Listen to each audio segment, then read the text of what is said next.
আপনি কি জানেন ভাতের সাথে কাঁচামরিচ খেলে কোন রোগ ভালো হয়ে যায়? কোন মাছ খেলে শিশুদের বুদ্ধি বাড়ে? ইনসুলিনের অভাবে যে রোগ হয় তার নাম কি? বিশ্বের সবচেয়ে বেশি হীরা উৎপাদনকারী দেশ কোনটি? এমনই অজানা আরও অনেক প্রশ্ন এবং উত্তর সহ জানতে পারবেন এই ভিডিওর মাধ্যমে। তাই ভিডিওটি স্কিপ না করে প্রথম থেকে শেষ পর্যন্ত মনোযোগ দিয়ে দেখতে থাকুন। আপনি কি জানেন পানিপথে সর্বপ্রথম যুদ্ধ হয়েছিল কত সালে? 1525 সালে, 1526 সালে, 1527 সালে, 1529 সালে।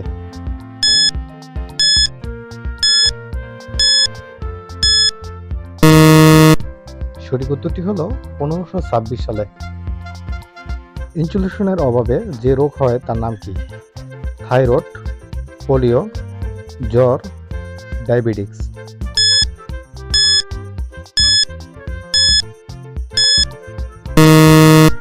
সঠিক উত্তরটি হলো ডায়াবেটিস। আপনি কি জানেন বিশ্বের সবচেয়ে বেশি হীরা উৎপাদনকারী দেশ কোনটি? জাপান, রাশিয়া, ইসরায়েল, সৌদি আরব।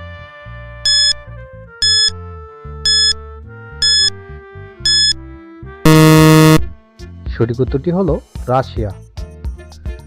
জাপানের স্পিরিট শেক কোন সেচ থেকে তৈরি হয়? চাল, গম, সরিষা, তিল।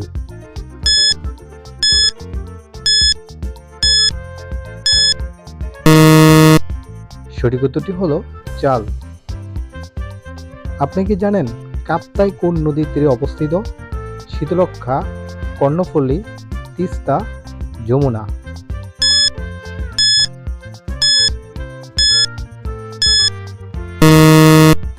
সঠিক উত্তরটি হলো কর্ণফুলী।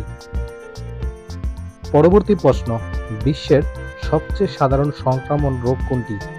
চুল পড়া, দাঁতের ক্ষয়, হাড় ক্ষয়, কোনোটাই না।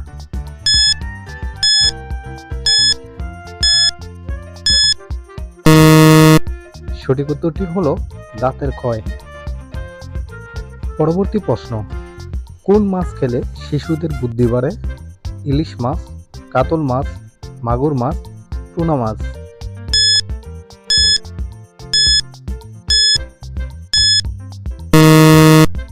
সঠিক উত্তরটি হলো টুনা মাছ।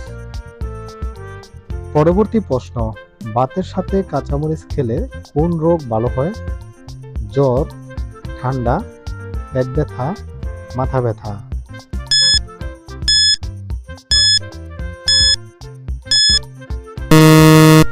সঠিক উত্তরটি হলো জ্বর।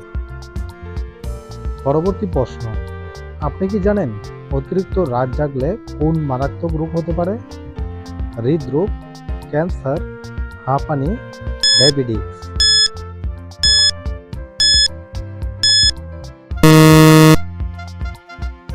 সঠিক উত্তরটি হলো হৃদরোগ। পরবর্তী প্রশ্ন, অতিরিক্ত পান্তা ভাত খেলে কি হয়? ঠান্ডা, জ্বর, কাশি, ঘুম।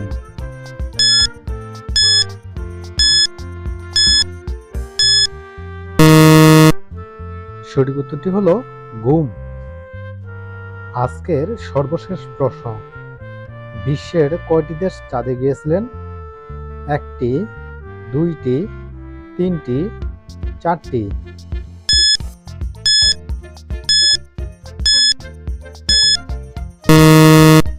সঠিক উত্তর হলো 4টি। প্রিয় দর্শক, আজকের মতো এ পর্যন্ত। ফিরে আসবো নতুন কোনো জিকে কোশ্চেন এবং অ্যান্সার নিয়ে। সে পর্যন্ত ভালো থাকবেন, সুস্থ থাকবেন। আর ভিডিওটি ভালো লাগলে অবশ্যই লাইক, কমেন্ট, সাবস্ক্রাইব করে পাশে থাকবেন। আল্লাহ হাফেজ।